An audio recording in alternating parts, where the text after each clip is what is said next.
Welcome to our channel.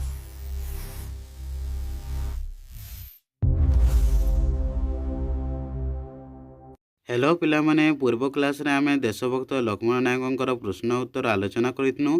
आज आमे भारतर शिशु रो प्रश्न उत्तर गुड़िक आलोचना करिबा।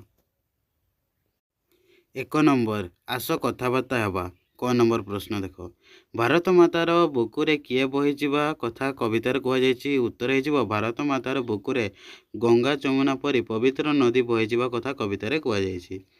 ख नंबर प्रश्न, हिमालय को भारतर मुकुट बोली कहुवर कारण कौन?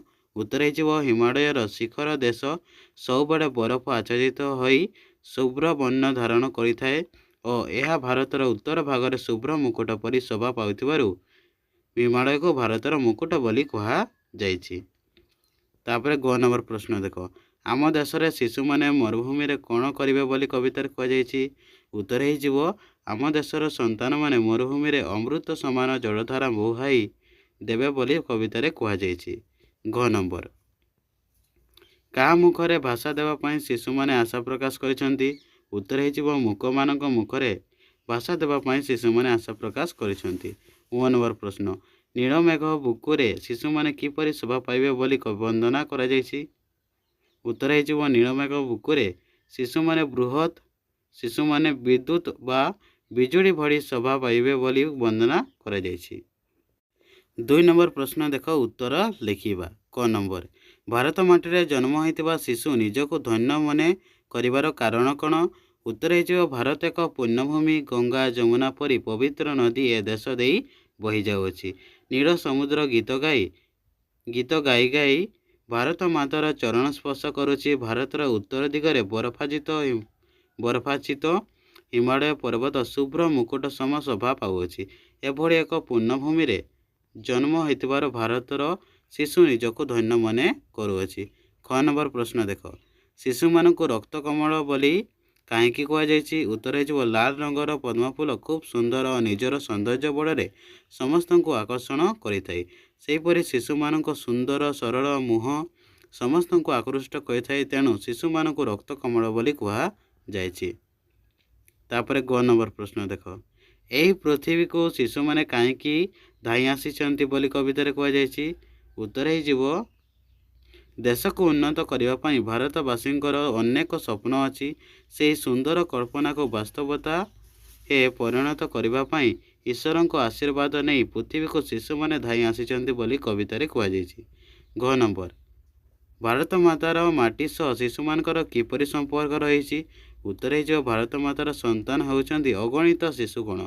तार माटी रे सेमानक देह गढ़ा होइछि और शेष रे सेही सबु माटी देह माटी रे मिसिजिवो। तेणु भारत मातांकर तांको शिशु मानक सह घनिष्ठ संपर्क रही अछि। व नंबर, केउ विषय को कवितार शिशु मानक धर्म बोली वंदना करा जायछि। उत्तर हो सूर्य निजे ढड़ी जगत को आलोक प्रदान करे। पृथ्वीर जीवजगत तिष्ठि रहिबा मूल कारण होउछंती सूर्य। सूर्य भली जगतर अंधकार दूर करिबा और परोपकार करिबा शिशु मानक धर्म बोली कवितार कह जायछि। शिशु माने देश को प्रगति पथरे आगेई नेबे और देशर मर्यादा और गौरव वृद्धि करिवे। 3 नंबर प्रश्न, तळे जाइतिबा पदगुड़िक पढ़ी पचरा जाइतिबा प्रश्नर उत्तर लिखिबा। ए देश माटी रे गढ़ा आम देह गढ़ा रो अर्थ कौन बुझुच लेख।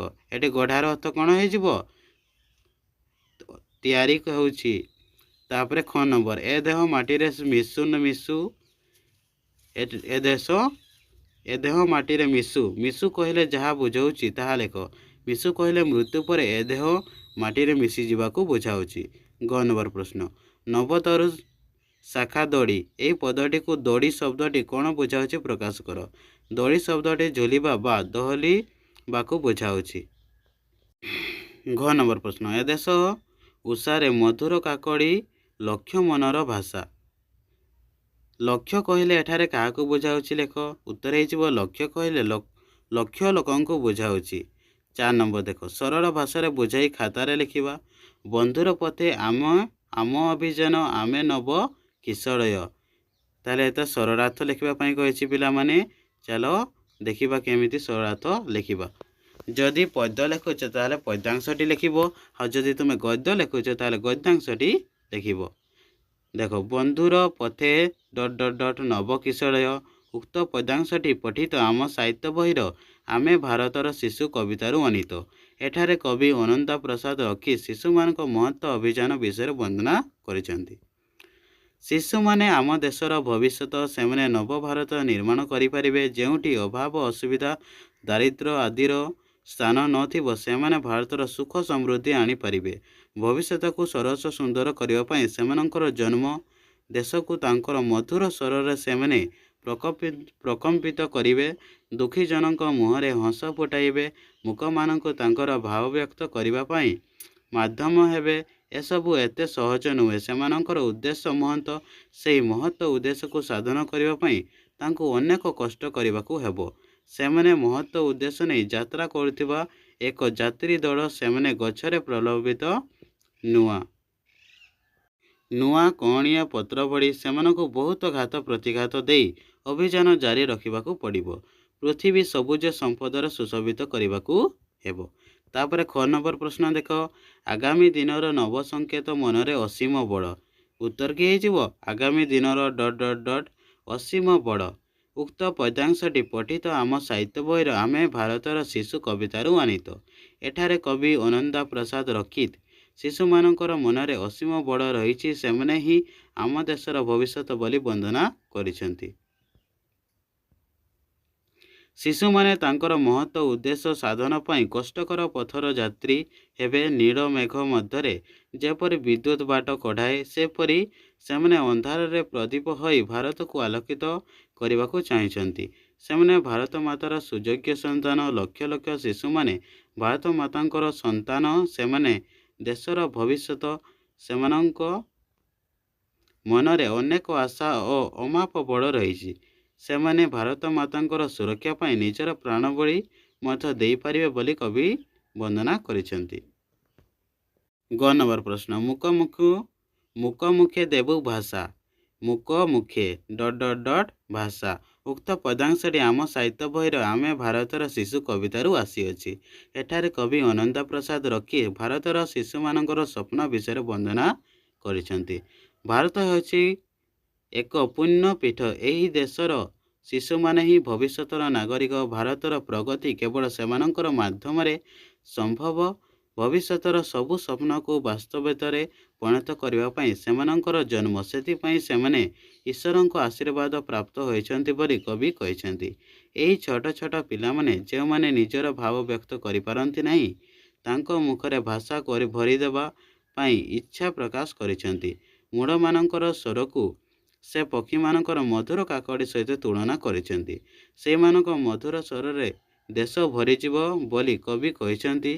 ଭାରତର ଲକ୍ଷ ଲକ୍ଷ ଲୋକଙ୍କର ସ୍ୱପ୍ନକୁ ଶିଶୁମାନେ ସାକାର କରିବା ପାଇଁ ଆଶା ବାନ୍ଧି ବସିଛନ୍ତି। ତାପରେ 5 ନମ୍ବର ପ୍ରଶ୍ନ, ତଳେ ଯାଇଥିବା ଶବ୍ଦଗୁଡ଼ିକ ସମାନ ଅର୍ଥ ବୁଝାଉଥିବା ଆଉ ଗୋଟିଏ ଲେଖାଏଁ ଶବ୍ଦ ଲେଖିବା। ପାରାବାର କିସ ହେଇଯିବ? ସମୁଦ୍ର, ତୁଷାର, ବରଫ, ତପନ, ସୂର୍ଯ୍ୟ, କମଳ, ପଦ୍ମ, କାନନ, ବନ। ତାପରେ 6 ନମ୍ବର ପ୍ରଶ୍ନ ଦେଖ, ତଳେ ଦିଆଯାଇଥିବା ପଦ୍ୟାଂଶର ଅର୍ଥକୁ ବୁଝାଇ ଲେଖ।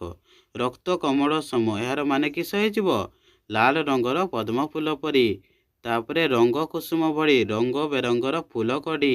ଗ ନମ୍ବର, ବନ୍ଧୁର ପଥେ ଆମ ଅଭିଯାନ କିସ ହେଇଯିବ? ଅସମତଳ ବା କଷ୍ଟସାଧ୍ୟ ପଥରେ ବା ମହତ୍ ଉଦ୍ଦେଶ୍ୟରେ ଆମର ଯାତ୍ରା। ଘ ନମ୍ବର, ତିମିରେ ଆଲୋକମୟ। ଉତ୍ତର କିସ ହେଇଯିବ? ଅନ୍ଧକାରରେ ଆଲୋକର ଝଲକ। 7 ନମ୍ବର, ତଳେ ଦେଇଥିବା ଅର୍ଥ ପ୍ରକାଶ କରିବା ନିମନ୍ତେ କବିତାରେ ଯେଉଁ ଶବ୍ଦ ବ୍ୟବହାର କରାଯାଇଛି ତାକୁ ବାଛି କୋଠରୀ ମଧ୍ୟରେ ଲେଖିବା। ଯାହାର ଉପମା ନାହିଁ, ଏହା କବିତାରେ କ'ଣ ଲେଖାଯାଇଛି? ଅନୁପମ। ପକ୍ଷୀର ଗାନ, କାକଡ଼ି, ସୁନ୍ଦର କଳ୍ପନା, ସବୁଜ ସ୍ୱପ୍ନ, ମୁଣ୍ଡ ଉପରକୁ ଉଠାଇ ଉଦର ଶିର ତୋଳି। ତାପରେ 9 ନମ୍ବର, ମହତ୍ ଉଦ୍ଦେଶ୍ୟରେ ଯାତ୍ରା, ବନ୍ଧୁର ପଥେ ଅଭିଯାନ।